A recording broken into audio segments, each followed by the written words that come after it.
So welcome to our forum today. We're very excited to hear about it. So I'm going to go right into a prayer so we can have all our time for Ruby and Brad. Let's pray. Holy God, we're grateful for the ability to laugh and have fellowship. We're grateful that so many people have talents and share them with this community. Be with us wherever we are during this season of Lent, that we may have a closer relationship with you. In your name we pray. Amen. Oops. I'm dropping your skin. Thank you, Lynn. Today we are so really fortunate to have our guests, Ruby and Brad. They're resident here. They have 3 sons, Richard, Henry, and Ethan. And Henry's the one who just got engaged. Henry just got engaged. And Henry just got engaged, and Richard is getting married also. Oh. So they have a busy life. So next year's play is about a wedding. And today they're going to look at sites, locations. But most of all, today we're so happy you're here to talk about the backstory. Brad is an architect. He's also a singer. And he's not only just an architect, he's so conscious about ecology that he incorporates this passion with what he's doing. So if you want to build a house ecologically, Brad is your guy. And Ruby is also, she's in the corporate world. She graduated with a BA in economics. And right now she's working as an interior designer with Ruby Gustavson and Dundies. I reminded both of them that the first day that they ever had a meeting for the theater, there were 2 of us who attended. So we were in your living room and we attended, and I was so enthused. But the thing is, I got carried away in some other direction, not acting nor production. So we would like to hear what is the story behind our GCCT. Well, good morning. Good morning. I'd like to thank all you future ticket holders coming out tonight. They'll be on sale starting very soon. Always start with a joke. Right. In fact, my contractors are very happy in my project. We whistle while we work. So anyway, so we thought today we would talk about how we sort of got the idea for the theater group many, many years ago, and how we put the show together, and about the current show, and then we'll have some questions afterwards if you feel like. Okay. So we both have some background in theater. I've been in several amateur shows years and years ago, and Ruby has some education in that as well. I was a theater minor at Smith College, and I started out wanting to be a theater major, and I actually transferred to NYU after my freshman year thinking I'd get a better theater acting education. I studied at Stella Adler Acting Studio, which is still in existence, and it's still one of the studios that people going to NYU, kids going, they can choose different acting studios. But after one semester, I realized that my ego really wasn't big enough or strong enough or whatever for the acting world. So I had to make the decision, am I going to stay at NYU or go back to Smith? And I decided to go back to Smith. And so I was only one semester at NYU. But I had taken so many theater courses, I easily made it a minor. And then I don't know why, but I'm also good with numbers, so I just decided I like economics. So, so I majored in economics. But I've always loved theater, and I love being in audience with theater. When I lived in New York after I graduated from college, I would go to shows multiple times, because I just enjoyed it so much. Okay. So when I got out of college in the late 70s, I got a job in Scarsdale, an architectural firm. And a contractor down the hall was a tile contractor named Enzo. And he belonged to a small Catholic church in Tuckahoe, and they had a little theater group. He said, Brad, come on, why don't you go out and try out? We always need young men in the shows. So now they got a part in the chorus of Carousel. And 2 things about this production struck me about this group is that A, their stage facilities were horrible. They had no wing space. To get from one side to the stage, you could walk outside the building and go to the other place. It was just awful. But the other thing I really remembered so much is that the families got together involved. Enzo was in the show, his wife was in the show as the lead, the daughter was in the chorus, the son did the sets. A lot of families were involved like that. I thought, what a great idea to be involved like that. So we fast forward now to 95, when Ethan was born, and Jim came to the house to talk about his baptism service. And being an architect, I snooped around the building a lot to see what it was all about, and I saw the stage. Wow, look at this. I can go from one wing to the other wing and stay inside the building. And it's got these bathrooms down there. It's great. It's got a nice big hall, great lighting. So I asked Jim, can we think about doing a show? He said, by all means, go for it. So we talked to Nelva and Sed Melkonian and Barbara Seal, and they were very enthusiastic about it. So I went to the trustees and I presented to do Maine, and I got laughed out of the room. It was just too ambitious, too expensive. So all right, let's put that aside. So then we said, well, what can we do? So we talked to my engineer, Marty Haber. You might remember Marty. He did that dinner theater with us years ago. Marty has a lot of experience in the theater. He'd been on Broadway with Milton Berle and Howard DeSilva, and he ran all the theaters in Eisenhower Park for years and years. So we talking with Marty, we said, let's write our own show. Let's find a way to make up a story and bring songs into it. So our kids were very involved with Disney at that time. They loved Little Mermaid and Beauty and the Beast. So we found a story. So we borrowed ideas from It's a Wonderful Life and The Wizard of Oz. And we took those ideas and we weaved a story through some songs. And it's a story about a mermaid, Ariel, who was tired of being a Disney character, being a mermaid. She wanted to be a different Disney character. So she decides to go off and look at other characters. So she asks her fairy godmother. You ever notice there's never a fairy godfather? I guess the image of Marlon Brando with a tutu and a wand just doesn't work. Today would work. Well, that's a subject for another forum. So she convinces her to go to other characters, and she sees what it's like, and then a jester seduces her to the dark side, borrow a Star Wars theme here, and she sees other bad characters, and finally she realizes she wants to go no place like home, go back under the sea. So it's a really nice little story, ran into a story. It was really great. And we started the show from scratch. We were at the bus stop where our kids, recruiting kids to be in the show. We got all our neighbors' kids to be in it that year. And Jim was in it, and Sarah Fetty was in it. It was a nice little production. We had two performances, really, really nice. Okay, well, this is pretty good, we thought. We made some money, which is kind of cool. Let's do it again. So then we wrote another show, and then Bill Volz had just walked in, started getting involved in the shows. And Bill's been in the show every year since. Okay? And we really reached out to a lot of church people got involved. Janet got involved, and Tim Martinez did the camera. Steve Shore helped us with the lights. A lot of folks pitched in. It was really, really a great experience. So let's talk a little bit about how we put a show together. So this is a typical script we have written. Just for Waiting for Warriors. The script's about 75 pages long. And we start writing a show in June. The show ends in April usually, and we take like a month off, 6 weeks off, and start thinking about another idea for the show. So we kind of think about some songs we could use. We've done 19 shows in the theater group, and there's been over 250 songs used. So we go out and look for songs that we can use. We find a couple of songs that, hey, that's a great tune, it would really work well for the group. Let's try to find a story that can go around that. So we start putting together a little outline, a little synopsis.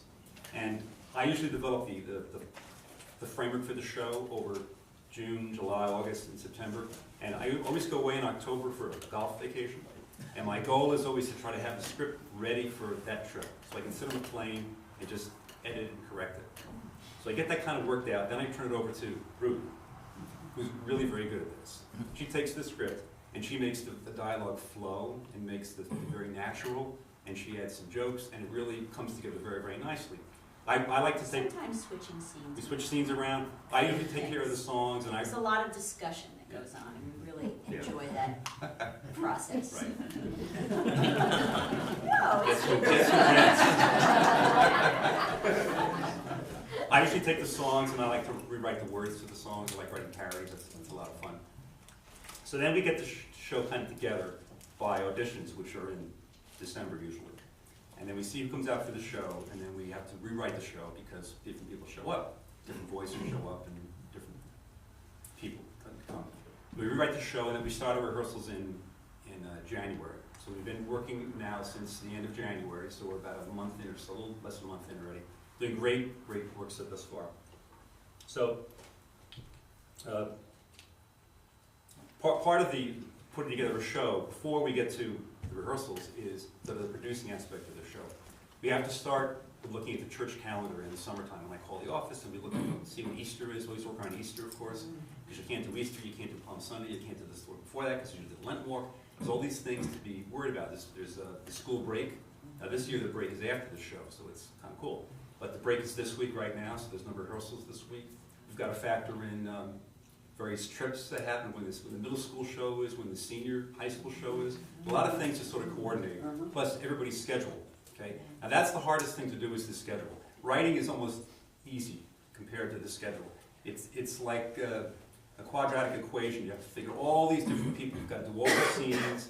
The kids only come Friday nights at 7:30 and Sunday afternoon to 2, and people go our way. The pianist isn't going to be here, and there's the breaks to think about, and they're going to be on vacation, and you can't do the dance until you've done the songs. It's just very complicated to do this, like this big matrix worked out.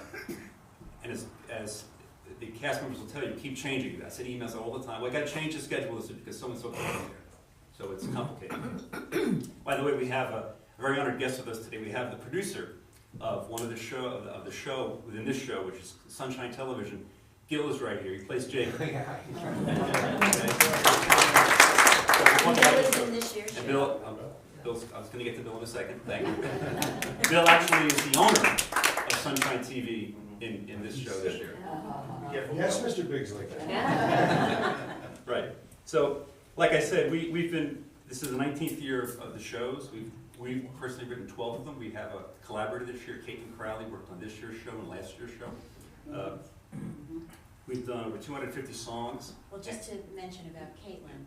Caitlin started out in the shows when she was a kid, and she was in lots of the shows, and then she went away to college, but she came back, and now she's a teacher, and she lives in Brooklyn, but she loved it so much and loved the whole camaraderie and everything that came out of the theater group that she wanted to get back involved. So she comes from Brooklyn. I mean, her parents still live in Garden City, so Friday nights, lots of times she sort of crashes in Garden City with her parents, but she's got very involved because she also loves the theater still and does a theater at her school with the kids. So she helped with the conception of this year's show and some of the writing of this year's show as well. And she directs, and she's in it too, so very talented. So just getting back to the first show, this is the playbill we did for the first show, To Find Life. And Henry was 11 years old, and he designed the cover. So I'm very pleased with that. And he's done all the covers mostly since then. We have to talk about the cover this year, we haven't done that yet. Yes. Okay. So again, in the first year's show, our kids were in the show, and like I said, Jim was in the show, and Sarah was in the show. And every show since then, I know I've talked to Bill before, and he was in every show, and his kids were in the show, and they used to drive around. He used to tell me that. You'd drive around, and you'd sing all the songs of the show. And how great is that? You think about it, your kids. I took my kids to soccer games and baseball games. I coached them. But I never do anything with my kids. This I can do with my kids. I can be on stage, and we can perform together. That's a pretty unique thing. I can't think of anything else you really can do with your children other than watch them from the sidelines. So I think Bill used to talk about that. He would go out with his kids. How great was that? Especially with a daughter. You throw a wall with your son. Exactly. Well, Janet's daughter was in the show as well. So I mean, Janet, by the way, helped with the snack bar for years and years and years. And Tim back there did the camera.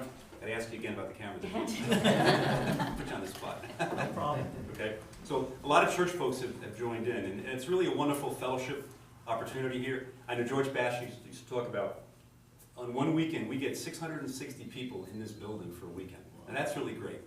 Whether you think, what else happens through the church here? They get that many bodies, how many fannies and seats downstairs. That's really great.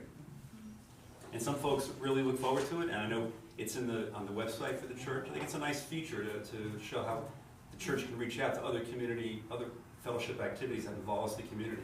A lot of folks in this show are not church members, but you still come to the church, and they experience the environment. And it's very friendly, very kid-friendly as well.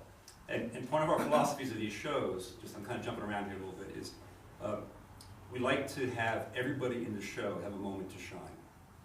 If you go look at a book show like Guys and Dolls, The Music Man, My Fair Lady, there's a small group of folks in each show who do all the numbers, who do all the singing. There's some secondary characters and it's a chorus. In our shows, almost everybody gets an opportunity to do something where they're alone on stage and they get a moment to shine. So Grandma can come and say, there's Johnny on stage, saying his lines, okay? And we really spread the songs out a lot. Right, and the other difference about this show is that it's not a book show, it's not MAME, it's not My Fair Lady, so people coming are seeing a brand new show. Might not be Broadway caliber or quality, but Close. but we always envision that when we're conceiving it and producing it and directing it and performing it. And it's just nice that it's different in that it's all original. And so when you come to see it, you've never seen it before. And you don't have any expectations of, oh, she should be like Julie Andrews and, My Fair Lady, So, in putting together a show, other aspects which you may not think about is all the producing logistics kind of things which happen in the background. Besides the schedule, we have to think about the tickets have to get printed. Bill does that for us usually every year. And we have to do the playbill. So that's the playbill we did many, many years ago, and this is the playbill from last year. It's gotten quite a bit thicker. And the ads are important because they help to defray the cost of the show. And I have ad forms here. We're offering a 5% discount today for anyone who takes an ad.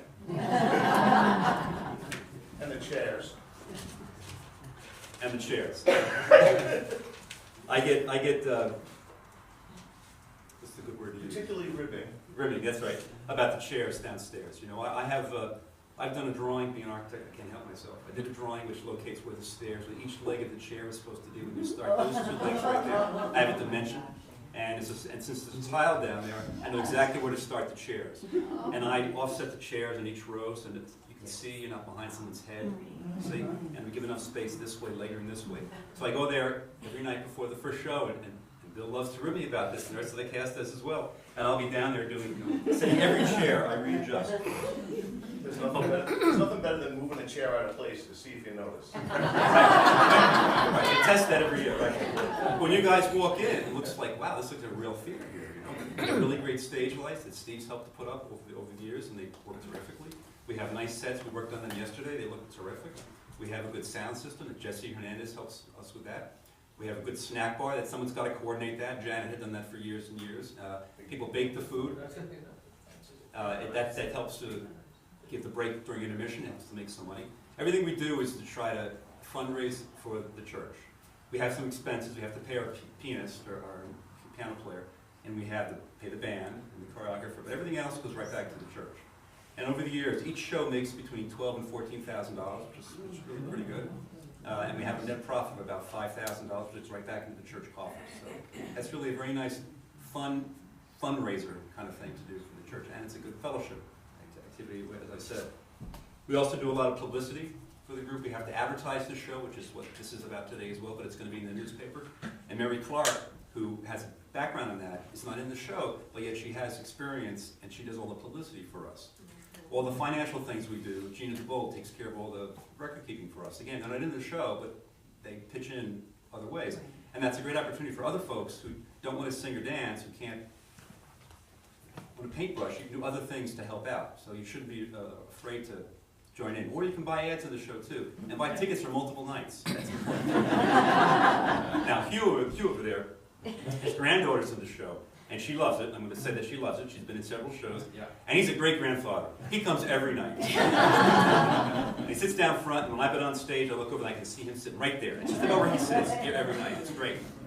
And we have very good audiences in our shows. Nobody's really a critic, like this room tonight. No one's a critic.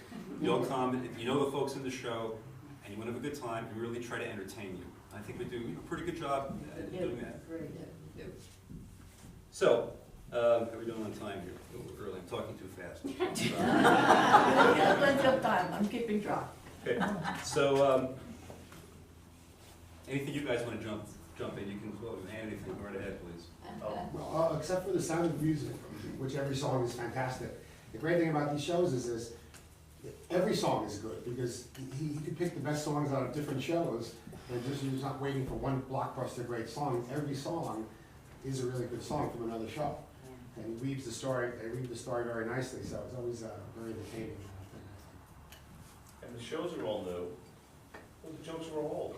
So you're good, right? That's true. We borrow a lot of things from other shows in the past. I'm sure you've all seen the shows, you know that. You've seen things before. I'm kidding.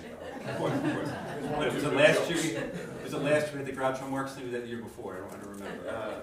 Year before. Lucille Ball, Yeah, before. Groucho Marx. Okay. Lucille Lucille Ball, they did the shadow thing. You know, it's hard to pull that off downstairs, but it was great. It was very fun. So, Talk about this year's stuff. yes, I am going to do that. So this year's show is called Making Change. And the show dates are April 8th, 9th, and 10th. Tickets go on sale soon. The White Hall Desk. I'll see you all there. Many times. And this is a show about two families. One had, his wife had died, and he's got a lot of kids. And another lady is divorced, and she has a lot of kids. And they're very unhappy. And they're all praying for help. And an angel shows up, surprise, named Angela. And she, through various things she does, helps to bring these families together. Right? Now they both work at a television studio called Sunshine TV, which Bill owns. His character is Mr. Bigley. He's the owner of that. He's not quite so bright, this guy, I would say. He's not so interested in it. No, it's typecasting for Bill. Typecasting. Like I said, always the old jokes. I think you'll have a good time watching Bill. He sings a great song from Annie Get Your Gun with a nice lady. And Gil plays the producer who works for one of Gil's shows, and Mr. Jacob is his name. And he produces a show called Mr. Lily's Loopy Pad. Mr. Loopy's Lily Pad. See, I still get it wrong. Tongue twister. Mr. Loopy's Lily Pad. And can you all guess who's the MC of Mr. Loopy's Lily Pad? Take a guess. It's about frogs. Rob Alley. It's about frogs. Okay. More typecasting. So Rob's having a good time with that, and he has an assistant called Ranger Roger, Mr. Green Jeans, who sort of helps out. And that's the kids scene. It's one of the kids scenes, you know. So you have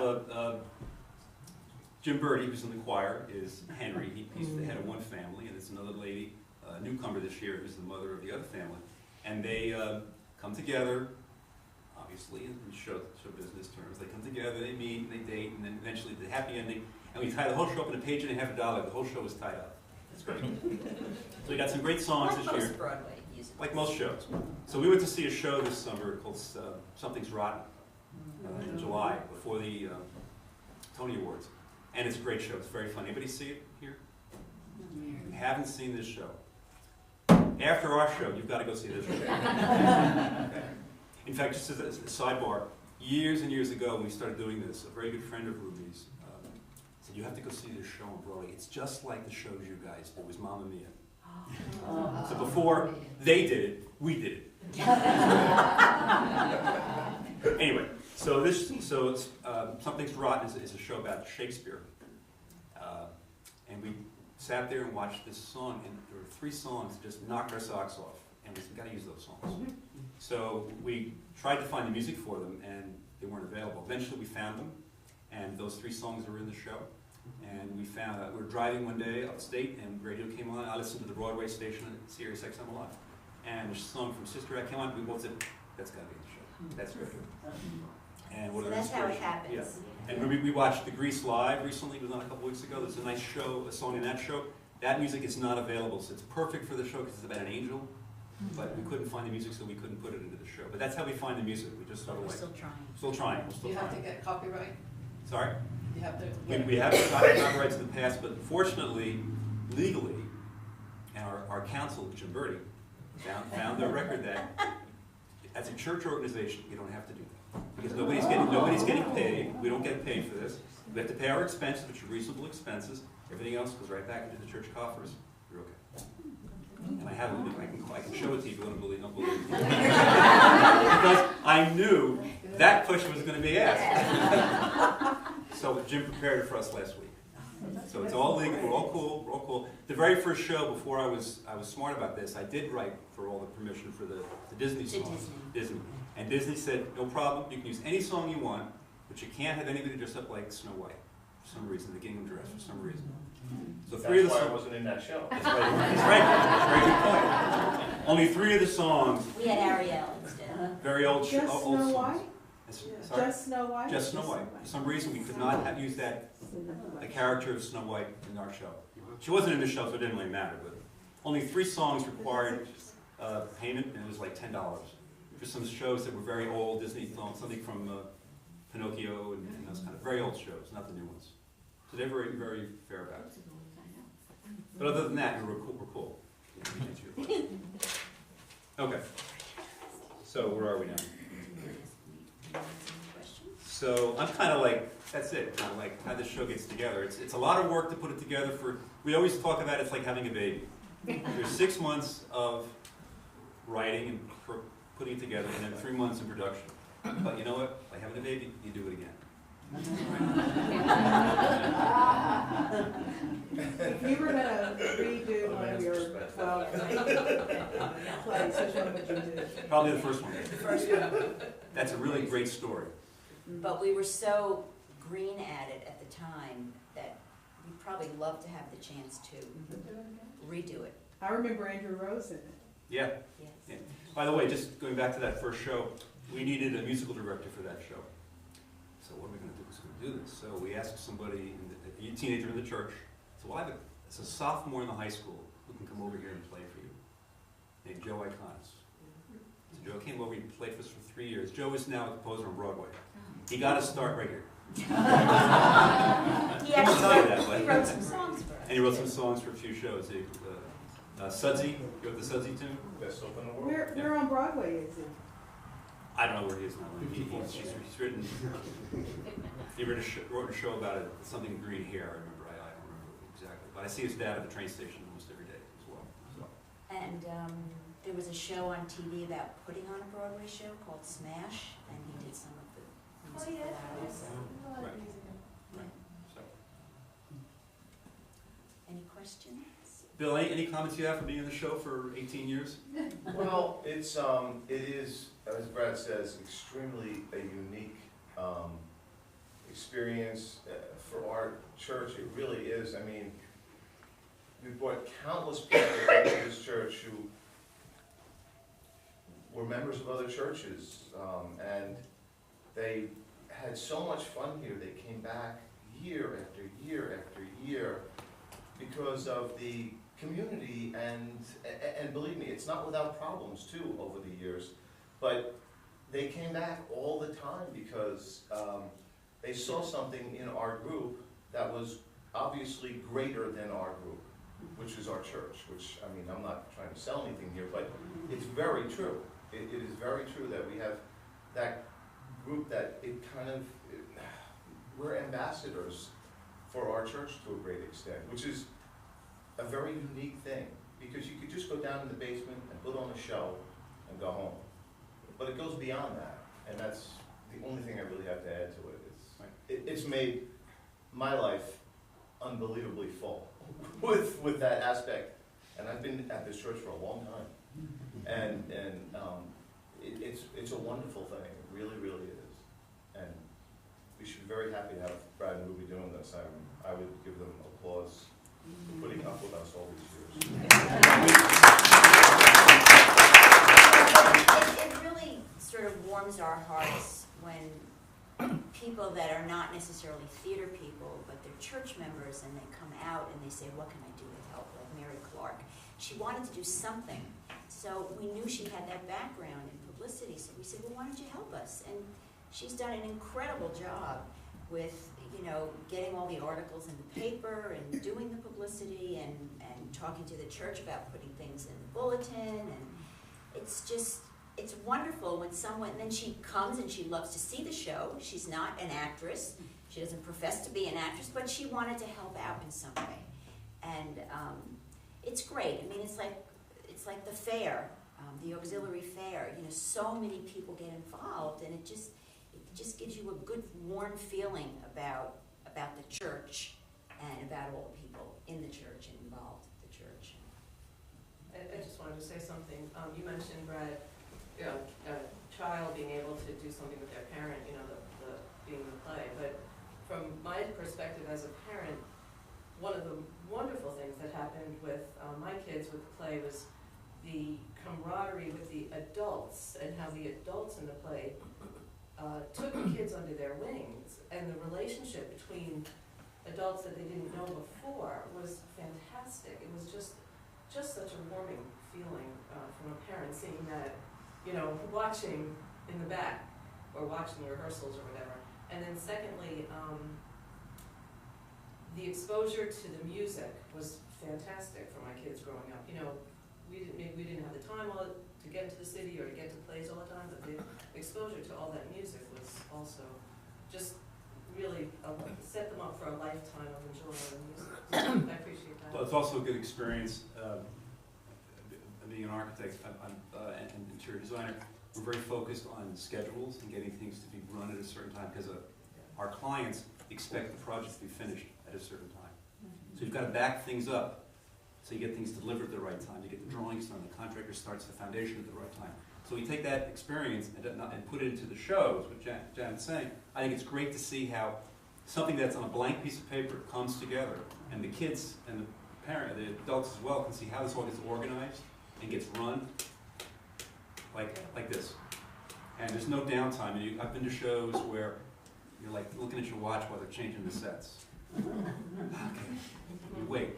No, this is like this. The shows flow pretty well, And we make do on a shoestring with our props and our sets, but it works.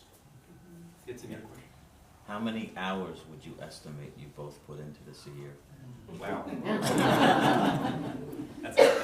It's a lot. Including the hours you lie awake at night and try to think of something or a new song or. Because during the show, during. It's hundreds. It's yeah. hundreds. I'll find Brad here and you. Yeah. At all hours. It's amazing. I used to say we should get a cot for the show season and just hang out here. It's busy. It's busy. We get a lot of help. I mean, Steve helped with the lights a lot. It really makes the lighting looks great. Jess says it helps with the sound a lot. Yeah. Well, it was because of the play that the church didn't get flooded last year, because you and Steve were here and noticed the water leakage, and it was in the office of the counseling center on the second floor, which no one would have gone in. But they saved our church from having a river. The pool of water downstairs was kind of a giveaway. But that's one of the many hours that you were here when the church was closed. So. Well, yesterday was here till 6, Mm-hmm. and it's nice hearing Frank practice the organ from 3:30 to 5:30 every Friday, Saturday afternoon. Very nice, wafting down the stairwells. It was nice. But you also almost burned the place down when you set up the fire. Well, that was but I gotta say, the cast covered it really very well. It was the luckiest moment I've ever had up there. It was fun. It was fun.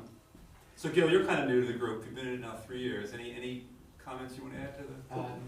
It's unbelievable. It's like a machine, because you walk in at rehearsal, there's 5 people here at the parlor. Then there's 3 people, 10 people at the community group. Then there's people on the stage. It's like everybody's doing something. It's just unbelievable. And my son is also. With your son.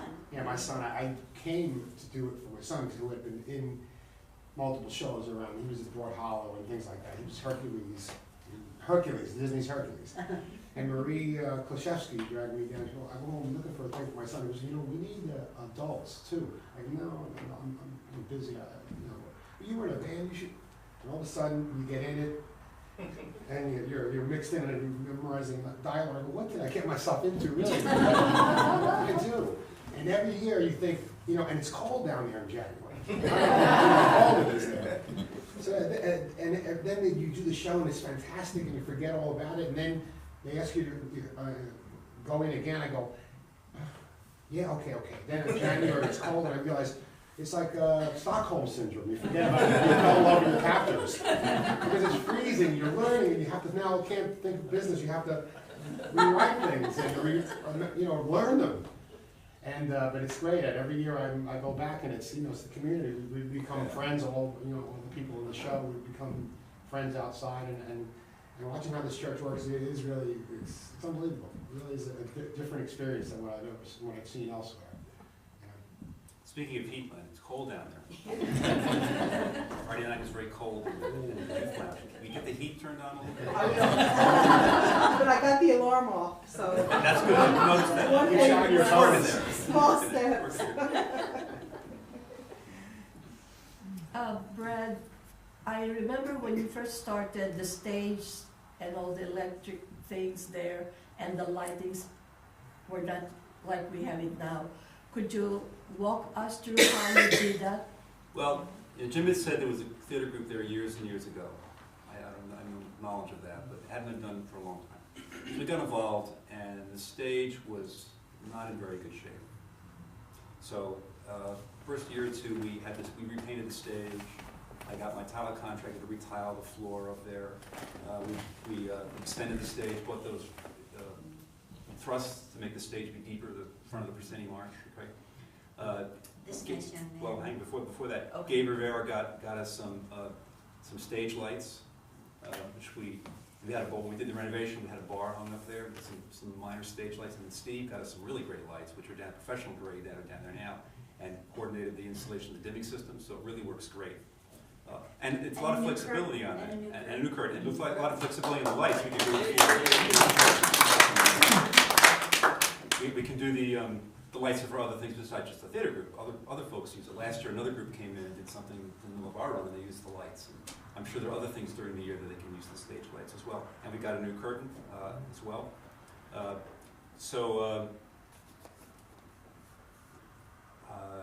I'd say painted the stage. I think it's what we did at the stage. Yeah, we had painting. a lot of people.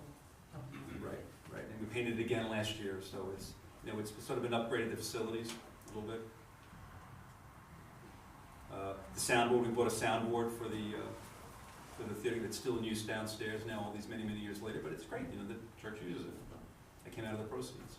The wireless microphones. The wire, we rent some more of those. We rent those, right? Maybe next year we'll have some new jokes. You never know. Some new old jokes. Possibly, but the other ones still work well. By the way, this year's show actually does have 2 marriages in it, so apropos to. Right, we wanted to get something about marriage. Well, years ago we did a joke. We stole a line from the Thin Man movie. This was on just the other night. Right, it was on the other night. I saw it, where the guy gets shot in his tabloids. You can name my tabloids. I heard you got shot in the tabloids. Shot in the tabloids, right. No, I never came anywhere near my tabloids. So gangsters are always good in the show. There's no gangsters this year. Anyway, any other questions or comments or? I have a question. As an actor, I would be, I never was, but I'd be afraid of fluffing my lines, not remembering. Does your crew, do they ad lib? How do they get through that? Never happens ever. Strictly by the book. No, in fact, some people in this group, I'm not going to name names, will stand in the kitchen on a Friday night and rewrite words to the dialogue. Anybody can think of it? The beauty of not being a book show is that every once in a while we can make it funnier. But it is a book show once it's in the book. And if we make a mistake, Gil, which we know never happens, we can always cover each other. Well, And sometimes that becomes, for us, some of the most exciting times. We actually had part of this set fall down during a show, but the actress was, very cool and worked it into the whole. She basically went like this and did her lines. It was very, very funny. a perfect example of the day there was the fire alarm. Right. And we just had to take a break, and then we came back out, and this guy goes, what was your line that you said? Well, I said, I'm glad I quit smoking. Right. He blew out. It was almost better than every line that he had written. Thanks, Gil. And then the other guy said, "Are you here again?" or something like that. John said that. Came back again. So we started rehearsal on January 15th, and the cast is to be off book, to your point, this coming Friday, which means we take this script out of their hand. Right now they're on stage, lots of times they're reading their scripts. You know, it's hard to act and read and move. You do what's called the blocking. So Gil's pretty good. He has his lines pretty much memorized, and so does Bill. But some of the cast, they don't. But come Friday, They will. they will. Okay, and it's hard to walk and talk at the same time, and say what someone else wrote for you, and you have to sing your songs and learn how to dance and what you're supposed to be doing with all And this stuff. you do learn after a while that it's important for you to, it's your responsibility, not to yourself, but to the other people on stage, because if you don't give them their cue, they'll stand there and wait for you to say tabloids or whatever. Right. And if they don't hear that, they're like, they don't know whether to cover or not. So it's a big responsibility for Very much those so. lines. And the people, the stage manager, which is Ruby in the past, is in the back of the room, and she's listening for those cue lines, because she has to For the cue the lights. lights and cue the curtains, and she doesn't hear it. What's going on? So it's important to hit those cues. So how many actors are in this play, and then how many additional people are supporting it behind the scenes and? Okay, we have about 10 kids, which is down a lot this year. We have 20 plus adults, with a lot of adults this year, and 7 or 8 teens, so that's like 40-ish, something like that. And then backstage, there's probably 20 other people helping out doing other things, I guess. Just, I guess. It's like 60. And you say this is not Broadway? Well, we write the shows with seeing the productions, the Broadway productions, and we're not professional writers. Come on, so this we do the best we can, and then the cast gets with it and they improve it and make it better. So I'm pretty liberal. Okay, that's okay. Okay, that's okay. Change. Okay, that's okay. Change your line. And those cast members, of which I'm guessing of the adults, at least 3/4 are not church members, right? That's correct. Right. They're out there working really hard to sell ads in the book. And they really are. Some of them are very dedicated and bring in a lot of money. Sure do. Right? Which is, I mean, I don't even know how to explain that, but they really work hard for it because they love what they're doing downstairs. And in proxy are helping all of us. Right. It does cost some money to put the show on. Got to pay the piano player. His bill is $5,000, and it's actually cheap. He does a lot of work for that amount of money. The band gets $500. Well, he doesn't just play the piano, he's a musical director, so he teaches everybody the songs, the individuals that sing and the whole groups when it's a group song, and it's a lot of work because he has to arrange the music, and he has to change keys, which I still don't understand what that means, but he has to change keys. So he puts a lot of effort into it.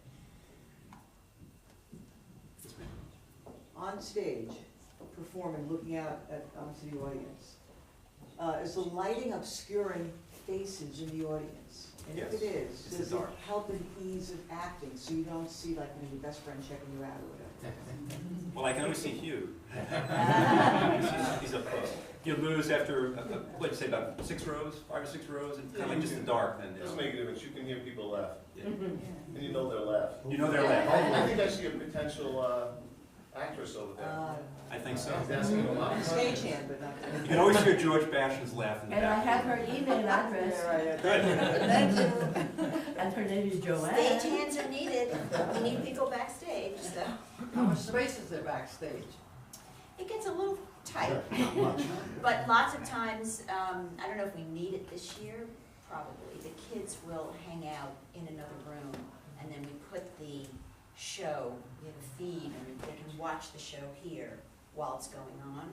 And then I have a headset on, and I'm cueing one of the parents who's watching the kids and hanging out with them to tell them to come backstage, because it just gets too crowded, and it's very hard for kids to contain themselves. They put so much effort into it. By the time the show opens, they're so excited, and they get very noisy. So it's best to have them, hanging out in another room. Right, well, dress up is fun. A costume night is fun because everyone gets to dress up, and sometimes the costumes are very flamboyant, very wild.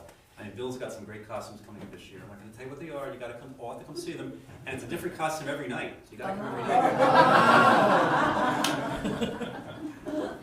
And different heard jokes every night?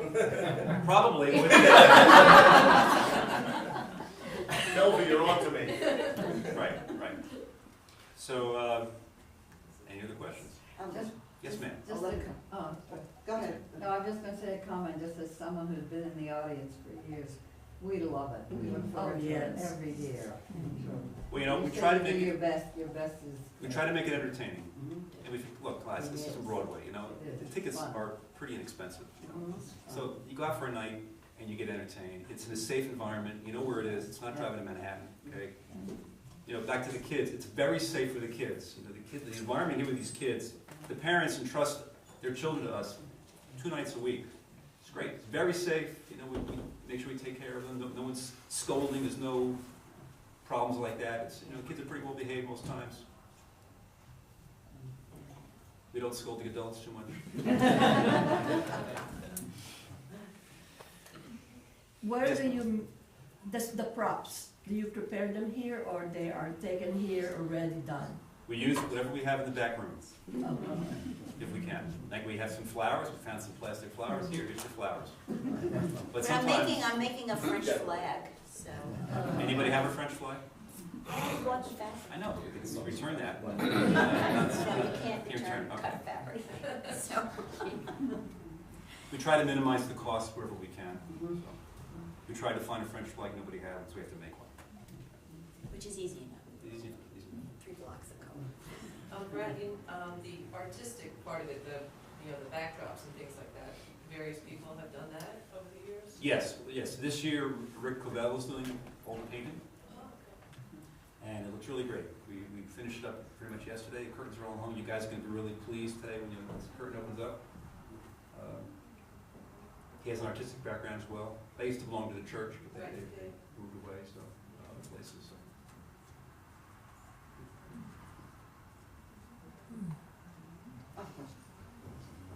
What helps you get through pre-performance jitters? Actors always say that, they have the jitters before they go live. What takes you down? I'm gonna go sit next to What do you guys have? What do you guys comment on that? I was just getting coffee. Gil, Yeah. you have jitters. What do you get? How do you get over your jitters? I have jitters. Good. Well, you're so rehearsed that you know you're gonna say those lines without doubt, and you know what that person's gonna say, and it's an excitement, I think, more. We do run-throughs, about a week of run-throughs, where we do the entire show from start to end completion, run the whole show. So people have experience. It's not like the night before the show, you use your first run-through, like, oh, what's gonna happen. But every step you take is choreographed, like, be here, end up there, it's unbelievable. We tell them, on this word, move over here.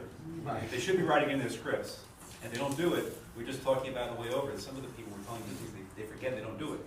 And we just told you to do it, and they forget to do it. So. Yes. But we'll tell them again, hey, walk over here on that word, okay. And then that reminds you what you're saying, because you're walking over there on that, and you're singing on a line, and you have to go here. It's And things like, you have to use a certain hand when you do things, You're the audience, you don't want to go like this. You want to use this hand, because otherwise it doesn't look so nice, You gotta make sure you don't stand in front of somebody else and have to turn like this to talk to them. We're always telling you, turn your face like this so we can see your face. I don't want to look like this. Otherwise your voice won't carry. and never turn your back to the rest of the audience. You're helping us in case we want to be part of your show. Yeah. Right, Right. absolutely right. Gil knows that when you're back there, I don't know about you, Gil, but I can't wait to get out there. I can't wait to get out there. It's the rehearsals we can the rehearsal.